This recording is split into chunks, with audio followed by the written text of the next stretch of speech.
Bonjour les amis, l'info du jour, je vous fais un petit peu de lecture. Le Forum économique mondial, qui a ordonné aux principaux médias de commencer à diffuser ce message, souhaite introduire une politique internationale qui obligerait la majorité des propriétaires d'animaux domestiques à les euthanasier. CNN, toujours à l'avant-garde, a commencé à inciter ses téléspectateurs à faire mourir de faim leurs animaux de compagnie dans le but de lutter contre le changement climatique. CNN a récemment publié sur son site web un article intitulé « Nos animaux de compagnie font partie du problème climatique. Ces conseils peuvent vous aider à minimiser leur empreinte carbone. » Fermez les guillemets. Dans cet article, CNN affirme que le régime alimentaire riche en viande de nombreux animaux domestiques entraîne le rejet dans l'atmosphère de gaz qui réchauffent la planète. Les propriétaires d'animaux responsables devraient échanger leurs meilleurs amis contre une tortue. Les serpents, les tortues et les reptiles ont un impact très faible. Votre chaton et votre chien, explique CNN, devront manger des insectes, comme vous. Bon, ça, évidemment, c'est à supposer qu'on nous les laisse, les animaux, mais bon. Bloomberg, autre porte-parole de l'élite mondiale, a pris le train en marche au même moment, exhortant les propriétaires d'animaux à les laisser mourir pour lutter contre l'inflation. Oui. La célébrité hollywoodienne Emma Thompson est allée encore plus loin en disant aux propriétaires d'animaux de compagnie de manger leurs propres animaux pour survivre à la crise climatique. La politique proposée a été accueillie avec indignation, oh non mais les gens ne se rendent pas compte quand même, par les groupes de défense des droits des animaux et les propriétaires d'animaux de compagnie qui affirment qu'elle est contraire à l'éthique et inutile. Oh, non mais les gens sont indignes, ils ne reconnaissent pas la vérité vraie, la justesse de ces recommandations pour Gaïa. C'est tout à fait néfaste, hein, vraiment, qu'il y ait encore des gens qui se révoltent contre le Forum économique mondial, qui ne soient pas d'accord complètement. Moi, je ne comprends pas. Hein. C'est vraiment une population de complotistes, même antisémites. Bon. Beaucoup s'inquiètent également de l'absence de consultation des propriétaires d'animaux avant la prise d'une décision aussi radicale. Ah bon, est-ce que ça y est, c'est décidé ? Malgré les réactions négatives, le World Economic Forum maintient que cette mesure est nécessaire car il estime que la réduction du nombre d'animaux de compagnie dans le monde contribuera à réduire le réchauffement climatique et autres problèmes environnementaux causés par la surpopulation. Il affirme également que cette politique contribuera à réduire la cruauté envers les animaux car elle permettra de s'assurer qu'aucun animal n'est victime de négligence ou de mauvais traitements. Ah mais ils ont raison, là en ce moment les gens abandonnent leurs animaux parce que le prix des croquettes a triplé. Ouais, je confirme, hein, pour avoir un chien et 3 chats et des poules. Enfin. Le World Economic Forum a également été critiqué pour son manque de transparence dans la manière dont cette initiative a été proposée et développée.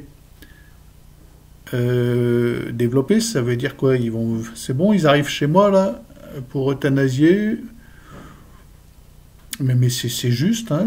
Écoutez, ça tient chaud les animaux, on a trop chaud à cause d'eux. Ça fait augmenter la pièce dans la température, on va dépasser les 19 degrés. Attendez, je regarde, on est à... Voilà, là c'est pas bien, là je suis à 23. Et on a un petit feu là derrière dans le poêle, et puis dans la pièce ici, là, il y a 3 chats. 3 chats, un chien.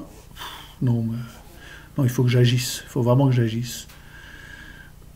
L'organisation n'a encore fourni aucune preuve suggérant que l'euthanasie des animaux de compagnie aura un impact positif sur l'environnement ou combattra la cruauté envers les animaux.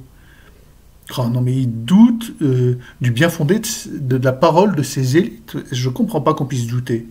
Parce que vraiment, Klaus, c'est Dieu incarné, quoi. C'est le Messie. Et, lui, et puis Harari, son giton talmudiste, là, homosexuel, lui, c'est le Messie, ce mec-là. Il l'a dit d'ailleurs, ils ont dit, les dieux, c'est nous. Cependant, si vous avez prêté attention aux politiques du World Economic Forum ces derniers temps, vous vous rendrez compte qu'il ne s'agit pas vraiment de sauver le monde. Bon, mais il y a vraiment des complotistes sur l'Internet.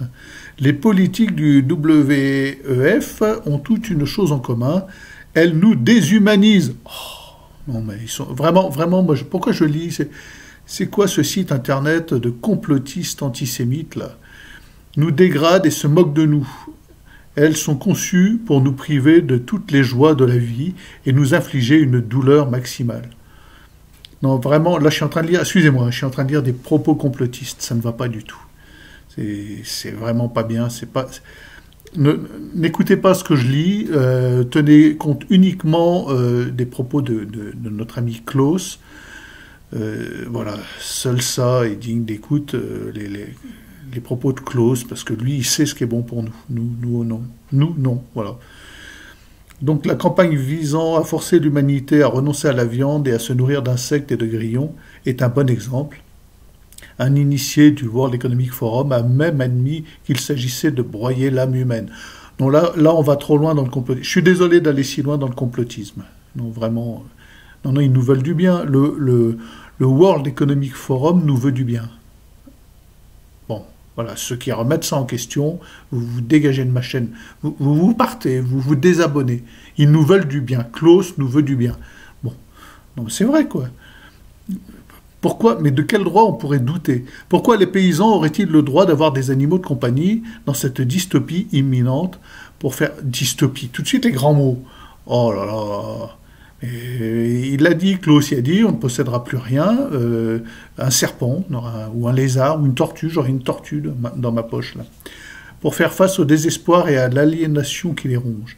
C'est à cela que servent les antidépresseurs psychiatriques, inefficaces et potentiellement dangereux. Ouais, je comprends pas tout. Non, vraiment, il y a des gens trop complotistes. Ensuite, il y a la campagne de dépeuplement, qui a été une théorie du complot pendant longtemps, mais qui est maintenant complètement exposée au grand jour. Ils n'essayent même plus de garder le secret. Selon ces deux... Alors, ils emploient un mot, là, je peux pas... Excusez-moi, c'est pas moi, c'est l'article. Selon ces deux larbins du WEF, tous les groupes religieux sont opposés au Forum économique mondial parce que les religions veulent plus d'âmes et que le WEF veut moins de monde sur la planète. Non, mais non, c'est vrai. On ne peut pas être catholique, c'est contraire au réchauffement climatique. C'est pour ça que notre bon pape Bergoglio s'engage pour une politique écologique et propose à l'Église de prendre le virage écologique. C'est écrit noir sur blanc sur le site de la Conférence des évêques de France, qui à mon avis, adhère pleinement au message de Klaus. Voilà, et ce que je devrais faire en tant que catholique, il n'y a pas de raison. Bon, alors bon, je sais pas, je pense que j'en ai assez lu. Moi, je suis convaincu. Hein. Bon, Balou, viens là, on va obéir à tonton Klaus. Viens là, mon loulou. Viens là. Hein. On va obéir à tonton Klaus, parce que là, vraiment, pour la planète, t'es pas bien pour la planète. Bon, hein. Bon. T'auras bien vécu, t'auras eu une belle vie, mais tu pètes, tu comprends, tu pètes, mon chien. C'est pas juste. C'est pas juste. Alors voilà, bon. Bon, je vais faire ça devant la caméra ou non, je vais vous épargner ça quand même.